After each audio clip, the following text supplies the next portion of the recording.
দেখতেই পারলেন প্রতিবেদন, যেখানে এই অজয় নদের পারে বেআইনি কারবার হচ্ছে বালি খাদানের, এবং সেই খবর যখন করলো রিপাবলিক বাংলা, সেই খবর সম্প্রচারের পরে টনক নড়ল কাদের? পুলিশের। একেবারে সরাসরি সেখানে পৌঁছে গেল পুলিশ আধিকারিকরা, ঘটনাস্থানে গেলেন আবার BLLRO অফিসারও। দেখুন।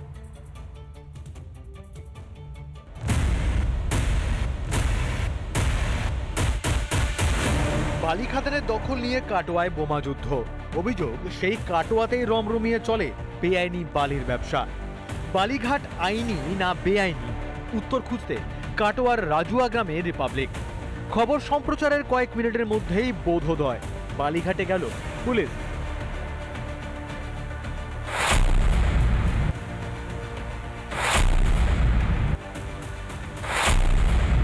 এই বেআইনি বালি খাদান ভিজিট করতে গিয়ে আমার অভিজ্ঞতা নেই। কখনো গেছেন? হ্যাঁ, অ্যাসিস্ট করার জন্য আছি। আজকে এসেছেন। আপনাদের যখন খবর দেয় BLLRO থেকে, তখন আপনারা ভিজিট করেন, অ্যারেস্ট হয়? অনেক টাইমে হয়, যখন আমাদের চোখে সেরকম বলে, ওরা যেটা করে ওনাদের সাথে করি। শুধু পুলিশ নয়, তড়িঘড়ি কাটোয়ার বালি খাদানে দেখতে পাওয়া গেল স্বয়ং BLLRO-কেও, যদিও বেআইনি কারবারের কথা অস্বীকার করলেন তিনি। এই খালগুলো সব কি বৈধ? হ্যাঁ বলুন। বলছি স্যার, এই বালি খাদানগুলো সব বৈধ? পারমিটেড ঘাট এটা। আপনি LRO? হ্যাঁ, আমি বড় BLLRO অফিসের। ও, BLLRO অফিসে বড়। এরকম বিভিন্ন বালি খাদান রয়েছে এখানে, কটা আইনি কটা বেআইনি এখনো কি তথ্য আপনাদের? এটা পারমিটেড ঘাট, আর বাকি বলতে পারবো না। আপনারা ভিজিট করতে এসেছেন? একদম। কি দেখছেন? এই যে মানে বালিঘাটের ফিগারগুলো নিয়ে আমরা অথরিটিকে সেন্ড করব, ফরওয়ার্ড করব। অভিযোগ, বালি খাদান দখল করতেই বহিরাগতদের এনে বোমা বাঁধা হচ্ছিল, যার পরিকল্পনা করেছিল জঙ্গল শেখ। বালিঘাটগুলির পুরনো রাজত্ব ফিরে পেতেই কি মরিয়া হয়ে পড়েছিল প্রাক্তন তৃণমূল কাউন্সিলর? ভাগ বাটোয়ারার লড়াই থেকেই কি মুষল পর্ব শুরু হলো তৃণমূলে? অজয় নদের তীরে যে বালি খাদানগুলো অন্তত আমরা দেখতে পাচ্ছি, তাতে কিন্তু বোঝা যাচ্ছে যে বিপুল অঙ্কের টাকা এখানে কিন্তু ঘোরাফেরা করে, লেনদেন হয়, বখরা হয়। আর এই বখরার টাকা নিজের নিয়ন্ত্রণে রাখতেই এই ধরনের জঙ্গল শেখ ব্যবস্থা করছিল আর ব্যবহার করা হচ্ছিল তুফানদের। এই প্রশ্নটা বড় হয়ে দাঁড়াচ্ছে। ক্যামেরায় পার্থসারথী রায়ের সাথে অনুপম পাত্র, রিপাবলিক বাংলা, কাটোয়া, পূর্ব বর্ধমান। কাটোয়ার রাজুয়া গ্রামে সেখানে বিস্ফোরণে একজনের মৃত্যু হয়েছে, আর সেই কারণ খুঁজতে গিয়ে আবার অন্য একটা বিষয় সামনে উঠে আসলো। অজয় নদের পারে বেআইনি কারবার হচ্ছে কিসের? না বালি খাদানের। আর সেই রহস্য উন্মোচন করলো রিপাবলিক বাংলা।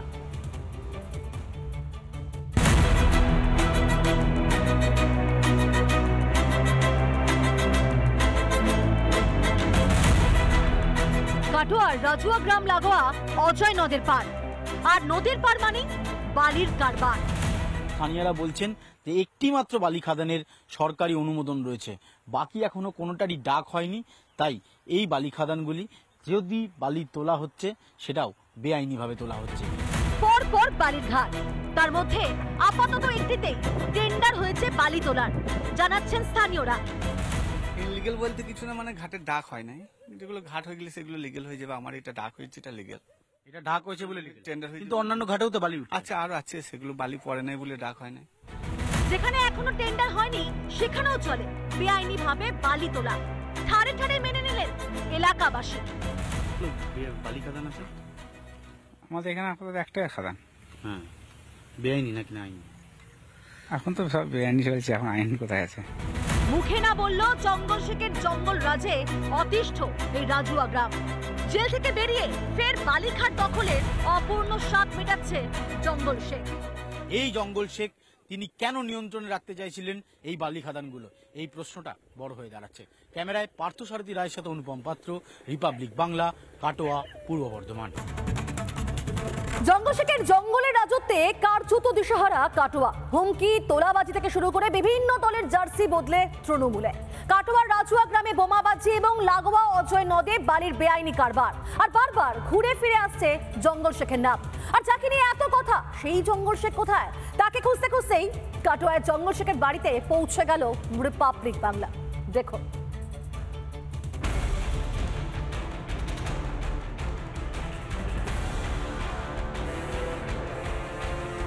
কাটোয়ায় কান পাতলি শোনা যাচ্ছে জঙ্গল শেখের নাম। যার জঙ্গল রাজত্বে কার্যত দিশেহারা ছিল কাটোয়া। সাইকেল চুরি দিয়ে অপরাধের শুরু, পরে তোলাবাজি ছিনতাইয়ে হাত পাকানো। প্রথমে সিপিএম, কংগ্রেস ও পরে তৃণমূলের সঙ্গে ঘনিষ্ঠতা। 2015-তে তৃণমূলের টিকিটে কাউন্সিলর, পাল্লা দিয়ে নাকি চলতো থ্রেড কালচার। বালি খাদান ব্যবসায়ীদের থেকে তোলাবাজি, পুলিশের হাতে গ্রেফতার হয়েও জামিন।